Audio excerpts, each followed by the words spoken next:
तो अब हम पैलेंटोलॉजिकल एविडेंसेस में एक बहुत पॉपुलर और फेमस एविडेंस जो कि एक which is also called a missing link.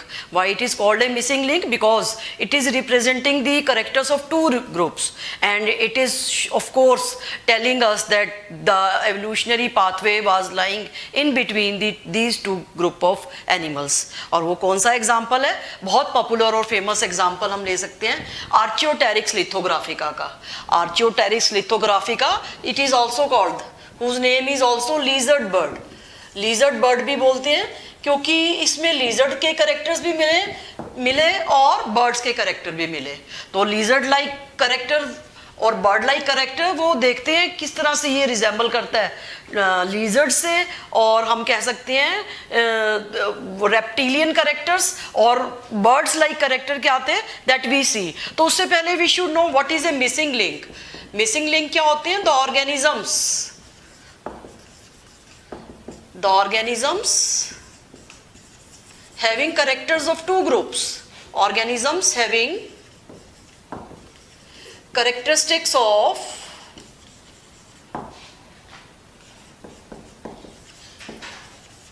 two groups indicating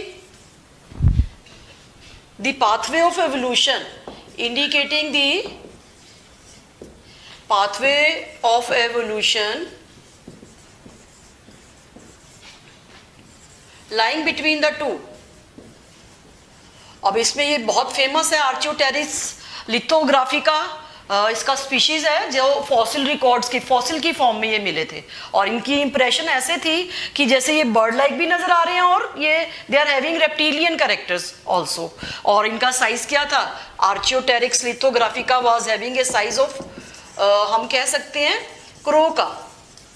crow size था and they were found in 1861 in Upper Carboniferous limestone rocks of Germany. Upper Carboniferous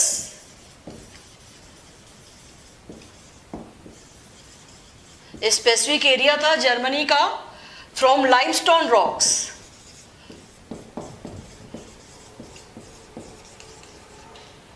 of Germany and possessing the characters of two groups. So first of all we see what are reptile characters. इसमें जो reptiles character देखने को मिले they were reptile like characters were keelless sternum. सबसे पहले जो sternum birds की आगे ऐसे पॉइंटेड गोलाई में होती है ना, that was absent, missing in it. तो इसको हम कह सकते हैं कि there was no keel in their sternum. Keelless sternum was there. Sternum is a name we can say of chest bone, और chest bone is of birds is of specific, एक तरह से उभरी हुई होती है keel like. तो इसमें keelless sternum थी and they were having the characters long tail was there.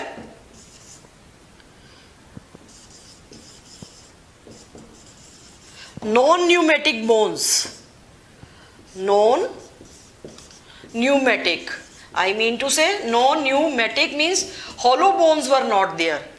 hollow bones जैसे birds की खोखली होती है ना, तो इसमें they were the bones were heavy and they were telling that these are all characteristics that are resembling these birds with these creatures with that of reptiles. reptiles के character से ज़्यादा वो मिल रहे थे. non-pneumatic bones थी, long tails were present और claws were present. claws were present, उसमें claws भी present थे, जैसे कि each finger was ending into a claws. each finger was ending into a claw. जैसे पंजे होते हैं ना, हम देखते हैं रेप्टिलियन कैरेक्टरिस्टिक्स में they are unable them to creep on the surfaces wherever they are moving. उस तरह से इनके भी क्लॉज ऐसे मिले थे जिसके बेसिस पे वो कहा जा सकता था कि ये रेप्टाइल्स हैं. More they are resembling with that of reptiles. Reptile से वो बिलोंग करते हैं. ठीक है, तो नॉन न्यूमोटिक बोन्स थी, keelless sternum was there, long tail was there, और इनके जो बर्ड लाइक कैरेक्टर थे, moreover they were also having teeth. Beak भी थी और टीथ भी थी, teeth were present in their mouth, teeth were present. तो ये भी एक करेक्टर बहुत इंपॉर्टेंट था, that was indicate, it was also indicating the reptilian character. जैसे बर्ड्स, रेप्टाइल्स के टीथ होते हैं ना। अब हम बर्ड्स के करेक्टर देखते हैं, we should see what are various birds characters. तो बर्ड्स में first of all crown, cranium, जो राउंड क्रेनियम था, सिर जो था गोल था जैसे बर्ड्स का होता है, राउंड क्रेनियम, एकदम राउंड आकार का था, शेप ऑफ द क्रेनियम, और head was almost a round.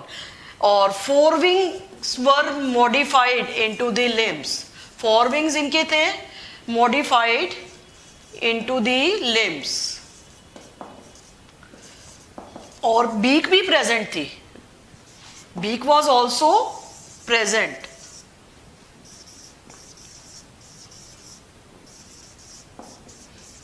तो ये सब करेक्टरिस्टिक, और wish bone was also there, wish bone और फर्कुला जो बर्ड की एक इंपॉर्टेंट करेक्टरिस्टिक्स है, विश बोन और फर्कुला वाज आल्सो प्रेजेंट। तो ये दोनों करेक्टरिस्टिक किस में मिले? आर्चियोटेरिक्स लिथोग्राफिका और लीजर्ड बर्ड के अंदर। तो जब ये दोनों करेक्टर्स एक ही एनिमल के, एक ही ऑर्गेनिज्म में मिले, and they were in the form of fossils, that is why it is right to say that they were missing link. एक तरह से वो मिसिंग लिंक थे, यानी कि वो ऑर्गेनिज्म अब एक्सटिंक्ट हो चुके हैं जिनके फॉसिल रिकॉर्ड मिले, और जिसने इवोल्यूशन को प्रूव किया दैट में what was going during the process of evolution, that one characteristics was changing into slowly and gradually into the another group of characteristics, जैसे कि reptiles slowly and steadily were changing into the bird। तो उनके बीच का ये character मिल गया organism वाला। इसी तरह से प्लांट्स के अंदर हम और देख सकते हैं टेरिडोस्पर्म्स, शुरुआत थी सीडलेस स्पर्म्स की, टेरिडोस्पर्म्स, और इसमें हम कह सकते हैं ये दो करेक्टर्स, ये जो ऑर्गेनिज्म मिले ना, इनके करेक्टर फर्न एंड जिम्नोस्पर्म्स के बीच में मिलते जुलते थे, ferns and gymnosperms, they were also missing link. और भी बहुत सारे एग्जांपल्स हम देखेंगे बाद में। तो इसमें भी what we had seen, pteridosperms में bird like, sorry, fern like characters were also there, and the fern like characters as well as gymnospermic characters were there. ठीक है, अब इसमें सीड हैबिट डेवलप हो चुकी, ग्रोथ वाज आल्सो देयर। इनमें एक main characters किसके बेसिस पे देखा, सीड हैबिट वाज डेवलप्ड, और secondary growth was also started, थोड़ी सी देखने को मिली when it was, wherever it was absent in case of pterido, ferns में ये एब्सेंट होती है, फर्न्स में भी सीड स्लोली एंड स्टीडली, जैसे कि सिलेजिनेला में कुछ करेक्टरिस्टिक्स हम कह सकते हैं कि सीड हैबिट देखने को मिलती है। तो in the same manner these group of organisms they were showing some characteristics and they were giving the clue that after this there will be seed like plants, plants have seeds will be developing, वो start हो, और secondary growth was also being shown by group of plants. तो इसीलिए इसको भी एक तरह से टेरिडोस्पर्म्स को भी मिसिंग लिंक का नाम दिया गया है प्लांट्स के अंदर। और there is one more important organism that we should also take keep in our mind, Seymouria was a characteristic that was resembling with amphibians and reptiles। इन दोनों के बीच के करेक्टरिस्टिक प्रेजेंट थे। अब करेक्टरिस्टिक क्या थे उसको अब हमने लर्न नहीं करना, तो ऐसे तो बहुत सारे मिलेंगे, और we will be looking at during our next lecture in that is in morphological and anatomical evidences में we will be looking more of missing links, and they were all giving us the clue that there was evolution going on slowly and steadily। तो सीमोरिया में amphibians and reptilians character मिले, और they were indicating a sort of missing link and giving the clue that amphibians are changing into amphibians, slowly and steadily they are changing into reptiles। अब ये 3 तो बहुत important थे missing links जिसके बारे में जानना जरूरी था, and the famous is lithographica, archaeopteryx lithographica which is a missing link possessing the characteristics of bird. ठीक है, तो अब हम देखते हैं व्हाट आर वेरियस मॉर्फोलॉजिकल और एनाटॉमिकल कैरेक्टरिस्टिक्स।